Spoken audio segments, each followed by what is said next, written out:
అదే RTV app వార్తల్ని క్షణాల్లో చదివే అవకాశం ఉంటుంది. ఒక న్యూస్ పేపర్, ఒక టెలివిజన్ ఛానల్ మీ చేతుల్లో ఇప్పుడు. పార్లమెంట్ ఎన్నికలు, అసెంబ్లీ ఎన్నికల తర్వాత రాష్ట్రంలో, కేంద్రంలో కొత్త ప్రభుత్వాలు అధికారంలోకి వచ్చాయి. తెలంగాణ రాష్ట్ర ప్రభుత్వం ఏర్పడి దాదాపుగా ఈ 6 మాసాలు అయిపోయిన సందర్భంగా కార్మిక వర్గం విషయంపైన ప్రభుత్వం వెంబడే పట్టించుకొని వాటిపైన పరిష్కారం చేయాలనేటువంటిది భారతీయ మజ్దూర్ సంఘ్ డిమాండ్ చేస్తూ ఉన్నది. ఇందులో ముఖ్యంగా కనీస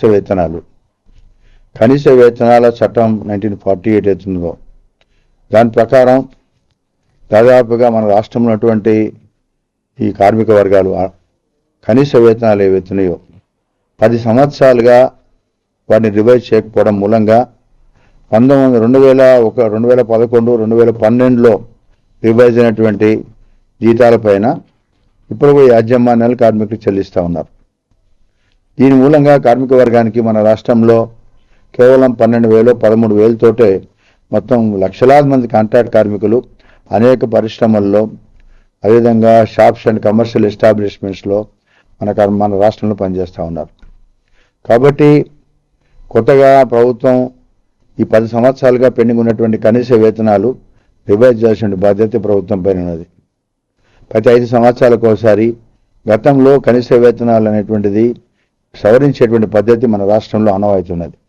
దాన్ని కేసీఆర్ గారు తొంగలో దొక్కి అనేక పర్యాయాలు భారతీయ మజ్దూర్ సంఘం, ఇతర కార్మిక సంఘాలు అనేక విన్నపాలు ఇచ్చినప్పుడు కూడా వాటిని పట్టించుకోలేని పరిస్థితి. కేంద్ర ప్రభుత్వం కనీస వేతనం 18,000కు పెంచడం జరిగింది. దత్తాత్రేయ గారు కార్మిక శాఖ మంత్రులుగా ఉన్నప్పుడు. అదేవిధంగా డిఏ కూడా జోడించడం మూలంగా ఈరోజు కేంద్ర ప్రభుత్వ సంస్థల్లో కానీ, ప్రభుత్వ రంగ సంస్థల్లో కానీ, మిగతా గవర్నమెంట్ యొక్క సెక్టర్లో పనిచేసే కార్మికులకు ఈ రోజున 20,000 పైన కనీస వేతనం పొందుతూ ఉన్నారు. బిల్డింగ్ అండ్ అదర్ కన్స్ట్రక్షన్ వర్కర్లకు సంబంధించిన డబ్బులు ప్రభుత్వం సెస్ రూపంగా కలెక్ట్ చేస్తూ ఉన్నది. గతంలో కేసీఆర్ గారు బీసీ బంధు పేరు మీద దాదాపు 200 కోట్ల రూపాయలు ఈ కన్స్ట్రక్షన్ వెల్ఫేర్ ఫండ్ నుంచి డ్రా చేసి బీసీ బంధు మీద పేరు మీద పంచడం జరిగింది. అది చట్ట వ్యతిరేకం. ఇప్పుడున్నటువంటి ప్రభుత్వం కూడా కన్స్ట్రక్షన్ వెల్ఫేర్ బోర్డు ఇంతవరకు కాన్స్టిట్యూట్ చేయలే. కన్స్ట్రక్షన్ వెల్ఫేర్ బోర్డు ద్వారా అనేక పథకాలు ఏవైతున్నాయి. ఈ రోజున లక్షలాది మంది కార్మికులు ఇతర నిర్మాణ రంగాల్లో పనిచేసే ఈ కార్మికులు అయితే ఉన్నారో వాళ్ళ సదుపాయాలపైన చర్చించాలి. వారికి సదుపాయాలు పెంచాల్సిన అవసరం ఉంది. వేలాది రూపాయలు సెస్ రూపంగా కలెక్ట్ చేసి ప్రభుత్వం ఇతర మార్గాలకు వాటిని ఖర్చు చేసే ప్రయత్నం చేయడం అనేది మేము దాన్ని ఖండిస్తూ ఉన్నాం.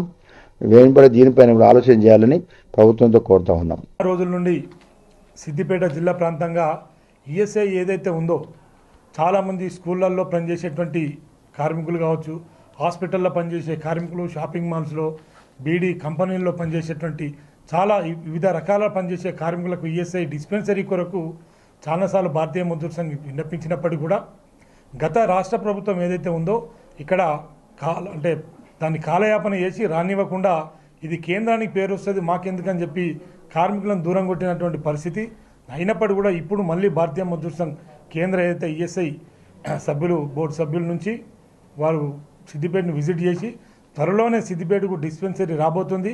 సిద్దిపేట ప్రాంతంలో భారతీయ మజ్దూర్ సంఘ్ యొక్క కృషి కారణంగా ఒక డిస్పెన్సరీని ఏర్పాటు చేయబోతుంది. ఇది భారతీయ మజ్దూర్ సంఘ్ యొక్క ఘనత.